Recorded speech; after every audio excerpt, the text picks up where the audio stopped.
They did not scream. They did not resist. They walked, willingly, into the dark. Imagine a world where the most powerful leaders on earth commanded ordinary people to participate in something so horrifying, so psychologically absolute, that to refuse meant death, or worse, erasure, as if you had never existed. This is not fiction. This is not legend. This happened, and historians who have spent lifetimes studying it still cannot fully explain the mechanism of control that made it possible. The ritual had no mercy. It had no exceptions. It swallowed kings and commoners alike, bending entire civilizations to its will, without a single soldier ever needing to raise a sword. Fear was the weapon. Belief was the chain. And once the machinery of devotion was set into motion, it consumed everything in its path. What you are about to learn has been buried beneath centuries of deliberate silence, suppressed by the very institutions that benefited most from the darkness. Scholars who came too close vanished. Texts were burned. Temples were sealed. But the evidence survived. And what it reveals about the ancient world, about power, about human obedience, about the terrifying ease with which entire populations surrender their will to a single idea, is something that should disturb every one of us. Because this darkness did not end in the ancient world. It never really ended at all. The civilization in question rose along the fertile banks of the ancient world, a society of breathtaking sophistication, great monuments, astronomers who mapped the stars with terrifying precision, artists whose work still moves us thousands of years later. But beneath all that beauty, something forbidden lived.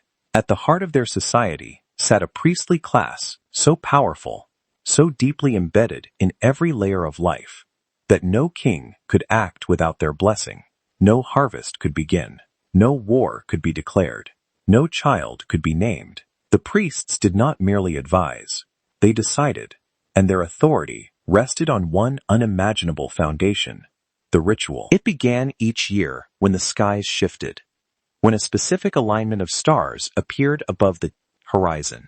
The people knew what it meant. They had been raised from birth to accept it, to welcome it, to believe that what was about to happen was not cruelty, but necessity.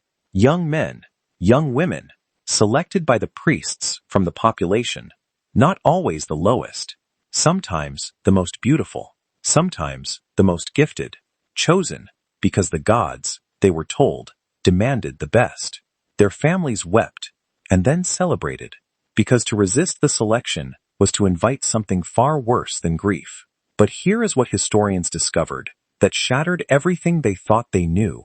Many of the selected never reached the altar at all. They disappeared into the underground chambers beneath the temple complex and were never seen again.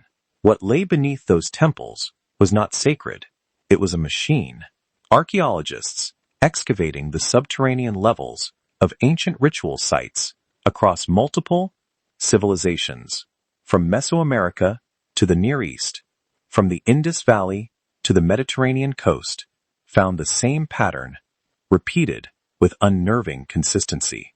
Narrow stone corridors leading deep underground, chambers sealed from the outside, markings on the walls that spoke not of prayer, but of confinement.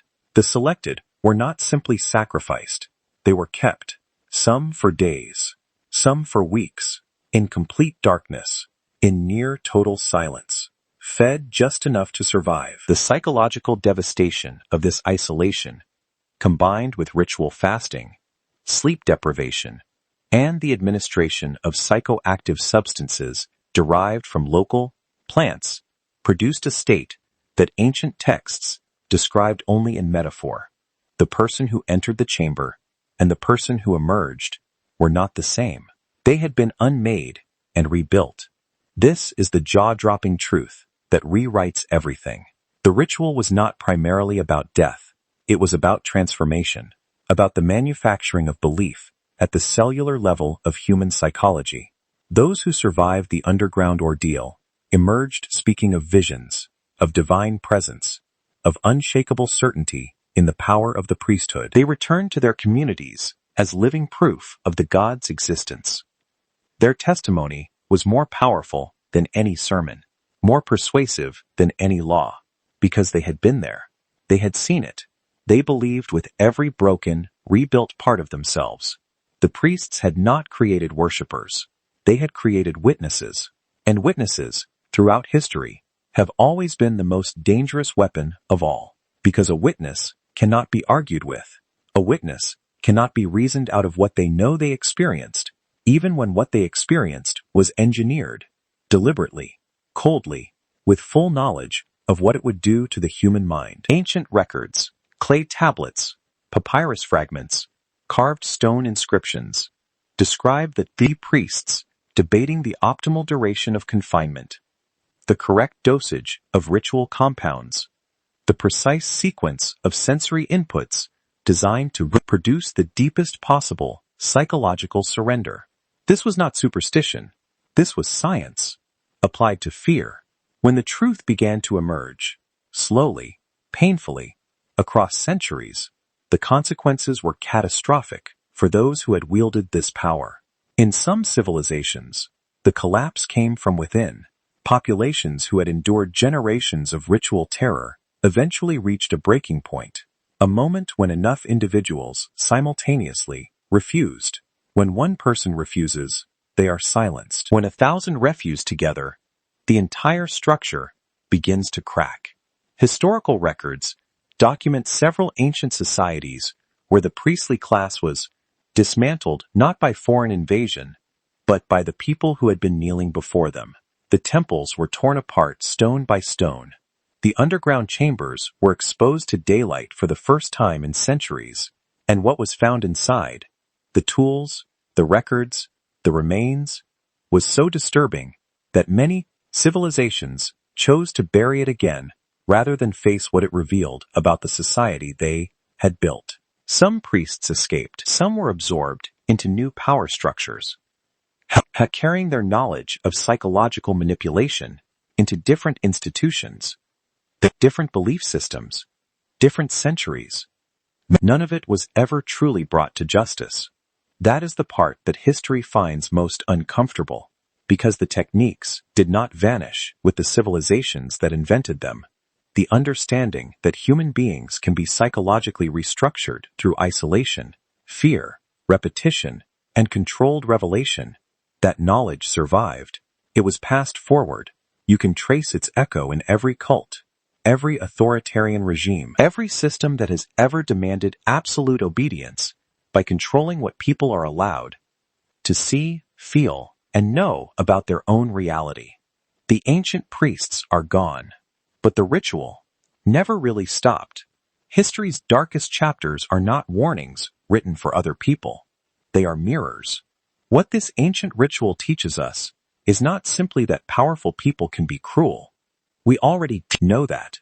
What it reveals is something far more unsettling. That ordinary human beings, given the right conditions, the right fear, the right belief, will not only accept the unimaginable, they will protect it. They will defend the system that diminishes them, because the alternative, the terrifying freedom of questioning everything, feels more dangerous than the familiar dark. This is the buried truth that historians find most difficult to confront. Not the rituals themselves, but the compliance that made them possible, the silence of the witnesses, the celebration of the chosen, the grief that turned to gratitude, because the mind, when pushed far enough into the dark, will do anything to find meaning in the suffering. We like to believe we are different, that we would have resisted, that we would have seen through it, but the ancient people believed the same thing about themselves. Power has always known exactly how to use belief as a chain. The only protection, the only one that has ever existed, is the willingness to ask the questions that make the powerful uncomfortable. Ask them, if something about this ancient truth stayed with you, if it changed something in the way you see the world around you, share your thoughts in the comments. And if you want to keep pulling at the threads of history that were never meant to be found, stay with us.